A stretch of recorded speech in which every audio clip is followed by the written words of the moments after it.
Hey, and we're back with another episode of Before You Buy, that show where we give you some straight-up gameplay and our first impressions of the latest games releasing. As usual, it's me, Jake, and today we're talking about Baldur's Gate 3.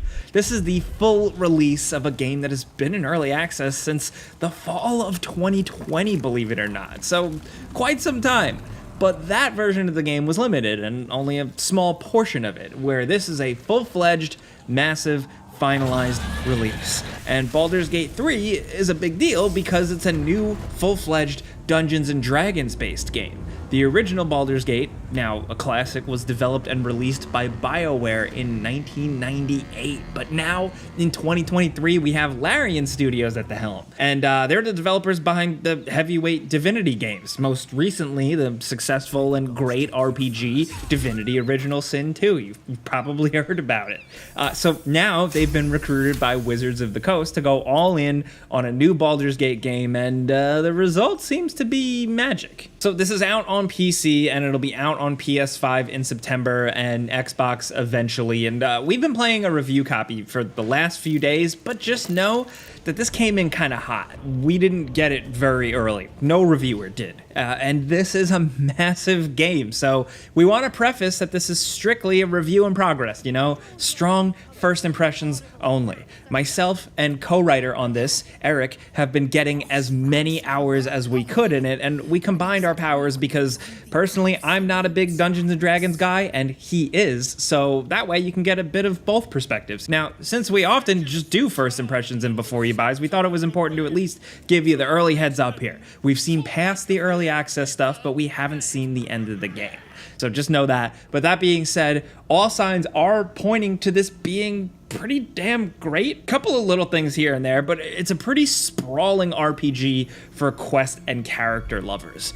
It's challenging, but also has a staggering amount of flexibility for you to make mistakes, make some wrong choices, and experiment. And the game just keeps going, and you keep playing. No matter what you throw at it, it seems like it's always down to throw something back. You don't need to know too much about Dungeons & Dragons universes. This is a new game, it's a new adventure, new characters, and you'll learn some of the lore as you go. It can be overwhelming, but I was able to get through it. And it's a fantasy world with a new, darker mystery afoot. The Mind Flayers are out there as a threat, and they're infecting people, and you and some others end up with little Mind Flayer tadpole spore type things burying itself in your head, and you gotta somehow get it out and figure out what's going on. Now, that is like the very, very early setup of the game. If you played the early access, and for anybody else, I'm not spoiling anything. Trust me, it goes much further and dives into more fantasy, political intrigue, the occult,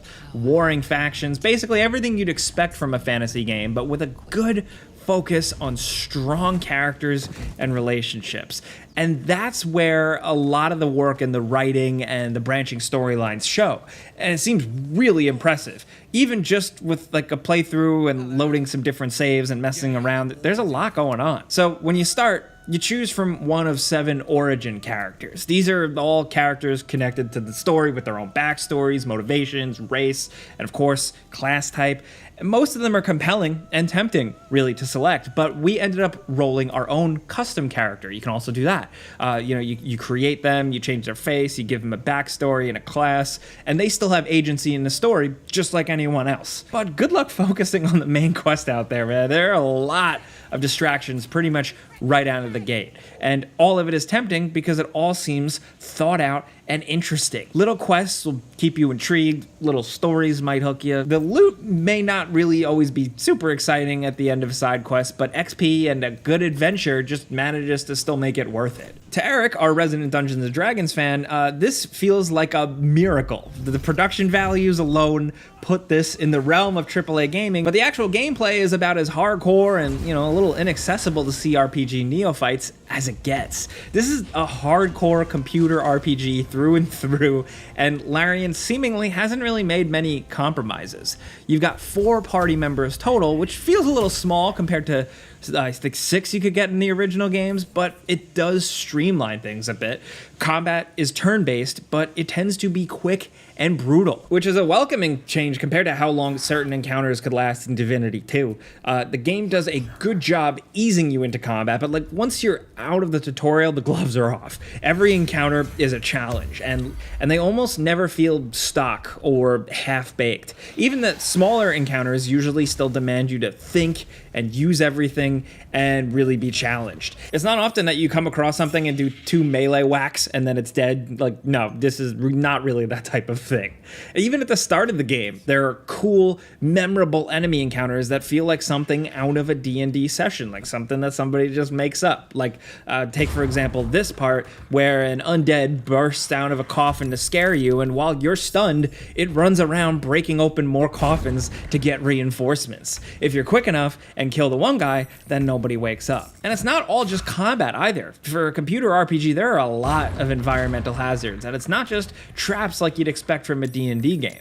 There are areas where the most dangerous thing isn't the enemies, but the world itself. Like this burning building where you have to like put out fires to get through, or these explosive mushrooms that have to be carefully navigated. There's a lot of jumping too. Lots of like almost platforming sections where the only way to progress is to jump. And with like everything else, the moving powers are essential in this game, just like Larian's other games. If you don't want to get bogged down and overwhelmed by enemies, being able to either teleport depending on who you are or jump long distances is practically essential.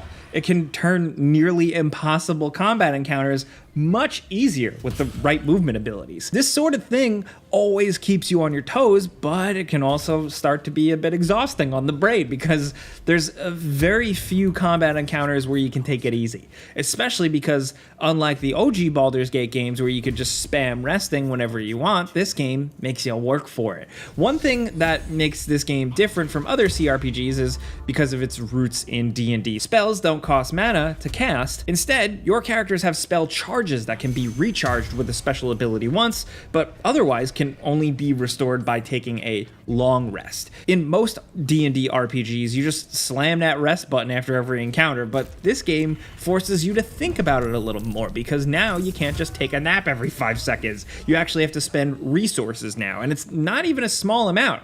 It's pretty significant. We do like that the game actually gives all the food you find in these games like an actual purpose. When you find crates filled with bread or meat or cheese, you're actually gonna go, ooh, yeah, I need that, because you need to spend those resources on resting. It's clever. Even if it's a little nerve-wracking sometimes, like thinking about whether you should rest or not. Overall, we like the mechanic. It adds more depth to a mechanic that originally had none. But of course, it all comes down to your build. The RPG stuff, but also how it affects your dice score, and ultimately you're down to the roll of the dice for everything. It's great that it's at the forefront of the game. It keeps that D&D vibe true to its core, but it doesn't feel hokey, like it's pretending to be a tabletop game or something like that. It just is how it is. And speaking of dice rolls, the role-playing stuff, like we keep saying, is where the game really succeeds. To both of us, this is one of the most impressive things about the game. The depth and width of the role-playing opportunities here is seemingly pretty incredible so far. It seems like every other event or conversation you get into, you get some special response related directly to your character. Now, Eric played as a half-orc paladin with a guildsman backstory, so in any given situation, there are like replies related to being a Baldurian citizen, paladin, a healer. You can communicate with animals, use your oath-sworn subclass to mediate conflict, and even, as per the lore of D&D, face judgment if you break an oath. The game takes this stuff seriously. If you're a paladin who promises to protect people, then sell them out, then you lose your paladin powers and get chewed out for it. Then I played as a high elf rogue with a performance background and being raised on the streets, so I could take advantage of a bit of stealth and sneak attacks in combat, which is fairly useful, but also I could talk my way out of a lot of stuff, and especially when it came down to me like having to pretend to be someone else or kind of put on a show as a distraction. The amount of opportunities the game presents you to really embrace what your character is probably the biggest achievement. like we keep saying. You can also embrace the darkness and take advantage of illithid powers that we won't spoil. But if you look into it, a lot of that stuff has been talked about pre-release. Being able to go hog wild and do whatever you want, and even in certain instances, go a bit mean and embrace the dark side seems really tempting every time it crops up. We haven't seen that stuff to the end, though, to tell how meaningful it truly is, so we can't go too much further into it, but it seems good. The world of Baldur's Gate 3 isn't like the biggest, craziest thing. It's not Assassin's Creed Odyssey, but it is very dense, and it's easy to spend a lot of time in a relatively small area just because of how much stuff is going on and how much you have to do just to get around. It's so dense that sometimes seemingly plot essential stuff can get easily passed over. There were some areas we had been through multiple times before you even noticed some important NPC. Like a lot of the game, the amount of things gets overwhelming at times. It's at points an exhausting game to play, but it's also easy to just get deeply immersed in. Even when you're stuck or you don't want to progress, just go to your camp to rest and start chatting up your party members. This is where things can get pretty fun and seemingly a little spicy. It's really just one of those like just one more minute kind of games where it really forces you to keep your mind active and engaged at all times. So you do one thing and you just have to see what happens next. Now, if there's a downside to how deep and open the game is, it's that it can be easy to forget to quick save and lose a lot of progress. This happened to me quite a bit. The game only autosaves selectively. It doesn't autosave every time you change maps or talk to people. So if you neglect to make a save and then bumble into a very tough enemy encounter that wipes you out, and it's going to happen a lot, that can lead to a lot of time wasted. So get that old muscle memory back, do those quick saves, don't be like us. And another issue is because of how open-ended the game's story is, it can sometimes feel directionless, at least at first, because you're running around doing all kinds of cool, interesting, random things, and it's sometimes unclear when and how you should resolve certain situations. It's also a little hard to keep track of things sometimes. The game gives you so many options that sometimes when an option doesn't present itself when you think it should, it can lead to confusion. The whole situation at the Emerald Grove near the start is a perfect example. This is a relatively early quest where there's a problem between these refugees and the druids, and part of the reason things have gotten so bad is because the druid leader has disappeared. You might think that finding the druid leader would resolve things. It's the obvious thing to do, right? But it can be a very, very long time before you actually find the guy. So you can spend a good chunk of the early game with this story unfinished, way past the point where it feels like it's over. If you've played a lot of CRPGs, you know what we're talking about, where you hit a point where you're kind of doing something wrong because you think you should be doing something, but the game actually doesn't want you to do that. It's not a huge problem. It's way worse in Divinity 2, which had a lot more dead ends you could hit on quests, but it's still a thing that we've both ran into. For some people, that's great. They love having to figure things out, but it may be frustrating for casual players used to more direct experiences. For me personally, this is what originally made me kind of bounce off of the Divinity games, but with this one, I really stuck with it and found it to be worth it. If you're new to these games, you just gotta train your brain a little bit, and you'll have fun. Now, what helps is that all of this, like Larian's other recents, you could play cooperatively with some other people, which is absolutely crazy impressive, and they need to be commended for that. Now, I know we weren't able to take advantage of this in our playthrough, so maybe consult another reviewer or two, but just the fact alone that you can do that is incredibly enticing. And if you're inclined, you can play with a controller, and the controls are fine, doable as of right now, as good as it can be, I guess, but we just don't prefer playing these types of games on a controller. Still, the developers have said they will tweak gamepad controls up until the console launch. Either way, you have a lot of options. Controls, accessibility, and a good amount of graphics options. Now, it's not perfect. Of course, it is a CRPG. There is some awkwardness with certain animations, like climbing a ladder or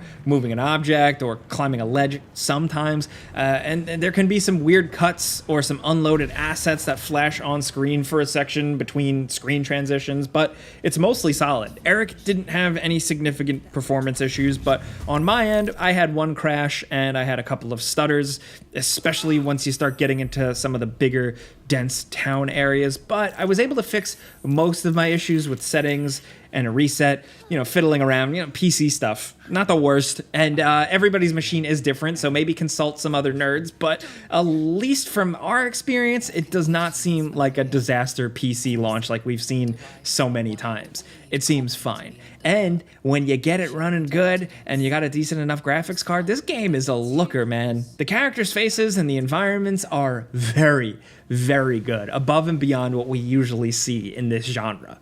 Ultimately, again, review in progress, but so far, it's one of the stronger games to release this year already. And that's even though we feel like we've only scratched the surface. The developers have said 75 to 100 hours, but we easily see ourselves rolling other characters and spending way more time. And who even knows how they're going to add to this game in the future? As of right now, it's a result of just good game making on the developer side and good community feedback. The early access period brought player feedback online that you can find for things big and small, from character personality tweaks to quality of life stuff and inventory management, and the end result here, this final release, it's solid. Now with Eric, a Dungeons & Dragons fan, it's the modern Baldur D&D game you've been waiting for. And for me, as a non-D&D fan, it's another type of, yep, Larian has done it again type situation. A game that asks a lot of you, but is so rewarding the more you unpack it. Or, I don't know, like peel back the layers, the onions, I don't know. Ultimately, Baldur's Gate 3, upon first impressions between the two of us, seems awesome. And we're excited to see more reactions and more stories and weird things come out of it. But hey, that's a before you buy. You know how this works by now. We give you some pros, some cons, and some personal opinion. And now I want to hear yours